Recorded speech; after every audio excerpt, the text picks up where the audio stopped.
একবার শুনে নেব এই মুহূর্তে মমতা বন্দ্যোপাধ্যায় তিনি কি বলছেন। নিজেকে গ্লোরিফাই করে, তার কোনো অধিকার নেই অন্য কোনো রাজনৈতিক দলের প্রভাব করে। আর যদি ক্ষমতায় আছেন বড় কথা বলছেন, গুজরাট কাণ্ড আমরা কেউ ভুলি, গুজরাটের কাণ্ড আমরা কেউ ভুলি। একসময় আমেরিকাতে তাদের ব্ল্যাক লিস্টেড করে বিদেশে যেতেই দিত না, ভারতবর্ষে বদনাম করে দিত।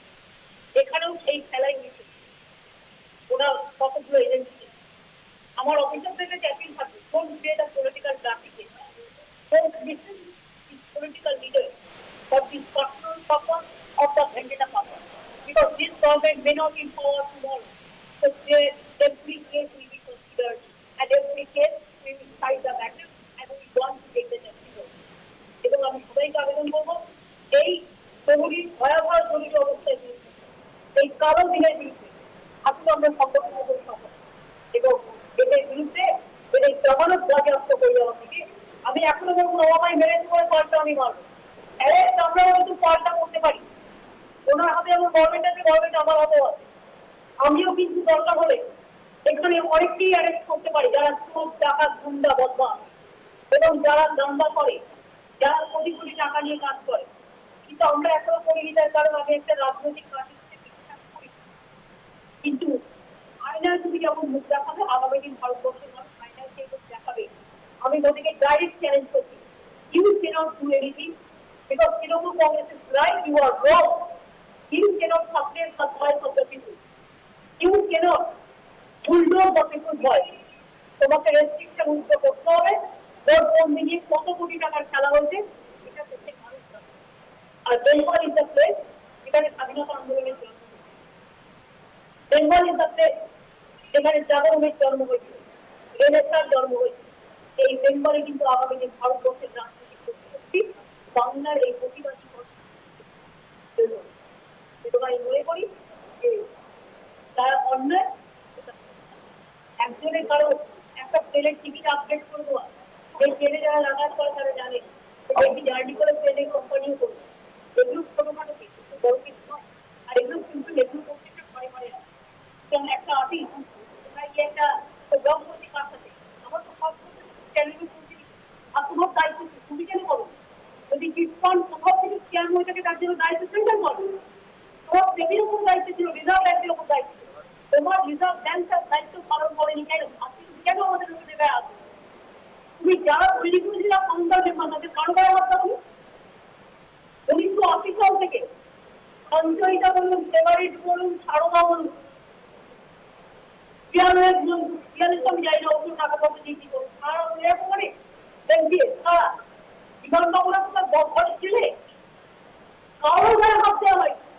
তৃণমূল কংগ্রেসকে মানুষের জন্য প্রতিবাদ করতে হবে।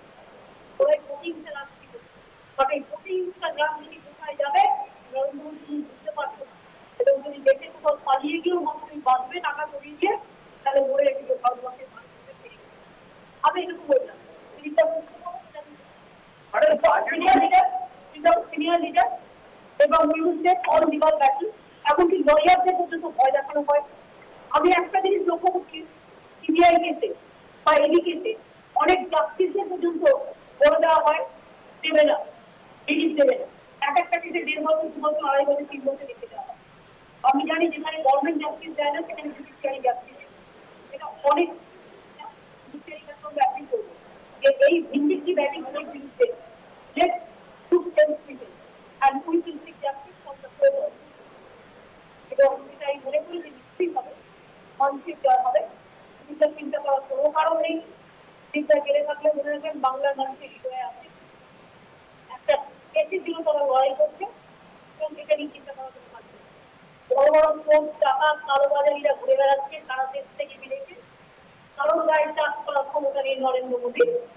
যত কিছু যারা নোটবন্দি করছে তাদের বিরুদ্ধে আমি এখনো বলি নোটবন্দির নামে তৃণমূলকে বন্দি করলে সার্কাস কাজ হবে না, জনগণ তোমাকে বন্দি করা আগামীকাল থেকে যে যেখানে পারবে আন্দোলন চলবে এবং সব পলিটিক্যাল পার্টিকে রিকোয়েস্ট করবো যেহেতু তৃণমূল কংগ্রেস এই আন্দোলনটাকে লিড করেছে এবং আই প্রোটেক্টেড পাস, সেই জন্য তৃণমূল কংগ্রেসের উপরে একটা আঘাত, কিন্তু এই আঘাতকে আমরা ধরে দেবো।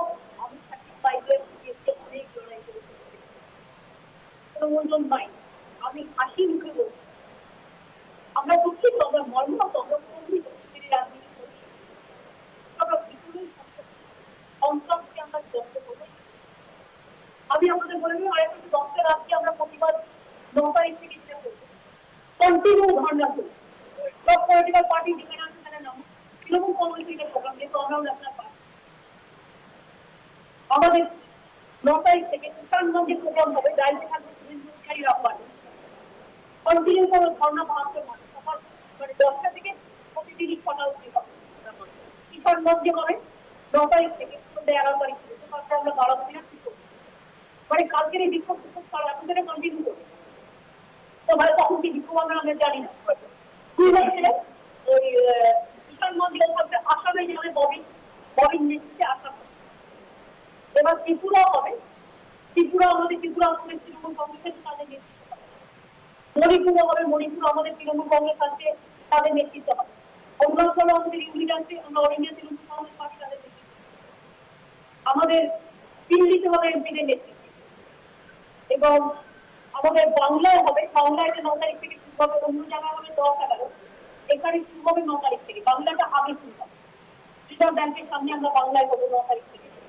আর 10-11 কিষানগঞ্জ হবে, 10-11 থেকে দিল্লি হবে, কিষানগঞ্জ বিহার হবে, উড়িষ্যার ভুবনেশ্বর হবে, ভুবনেশ্বরের দায়িত্বে মুখ্যমন্ত্রী হবে, মুকুল রায়ের দায়িত্ব থাকবে পাঞ্জাবে, দায়িত্ব থাকবে আনবাজে মোবাইল ফটো হবে,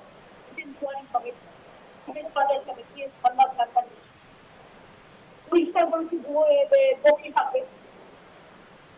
এরকম ভাবে বিভিন্ন নেতৃবৃন্দকে দায়িত্ব দেওয়া আছে। দিল্লিতে দায়িত্ব থাকবে ডিরেক্টিভিটি গেরিক ওব্রায়েন, কল্যাণ ব্যানার্জিরা যারা আছে, লোকসভার আছে সব দিয়ে। সুতরাং মিছিল কন্টিনিউ শুরু হয়ে গেল থেকে মিছিল কন্টিনিউ। আমি তোমার থাকবো না থাকবো সেটা আমি এখন বলছি। আর বিষয় ভাই তোমরা তো বিচারে হ্যাপি নিউ ইয়ার। এই লড়াই প্রেস মিডিয়া সম্পূর্ণ কারণ প্রেস মিডিয়াই তাদের পেশ করা। আমি জানি এনডিটিভিকে অনেকটি করা হচ্ছে, এগুলো ওদের থেকে মাথা বেঁচে দিয়েছে সবাই সব চাই যেন একদিন সবসময় মনে করবো এই লড়াই। মুখ্যমন্ত্রী মমতা বন্দ্যোপাধ্যায়ের বক্তব্য আমরা সরাসরি আপনাদের শোনালাম। মুখ্যমন্ত্রী মমতা বন্দ্যোপাধ্যায় এটাকে রাজনৈতিক প্রতিশোধ হিসেবে আখ্যা দিলেন। জরুরি অবস্থার থেকেও দেশের পরিস্থিতি খারাপ এমনটাই অভিযোগ করলেন মুখ্যমন্ত্রী মমতা বন্দ্যোপাধ্যায়। তার প্রশ্ন যে আরবিআই কি করছিল, আরবিআই তো কেন্দ্রের এ বিষয়ে দেখা উচিত, সিবিআই এবং ইডি কে ব্যবহার করছে নরেন্দ্র মোদী, এমনটাই অভিযোগ করলেন মুখ্যমন্ত্রী মমতা বন্দ্যোপাধ্যায়। তার অভিযোগ যে নোট বাতিল ইস্যুতে যেহেতু পুরো ভাগে থেকে তৃণমূল কংগ্রেস আন্দোলন সংগঠিত করেছে, তাই রাজনৈতিক প্রতিহিংসা চরিতার্থ করতে চাইছে কেন্দ্রীয় সরকার। আগামীকাল থেকেই আন্দোলনের ডাক দিলেন মুখ্যমন্ত্রী মমতা বন্দ্যোপাধ্যায় এবং সমস্ত রাজনৈতিক দলকে অনুরোধ করলেন যে এই আন্দোলনে তাদের সহযোগিতা করার জন্য।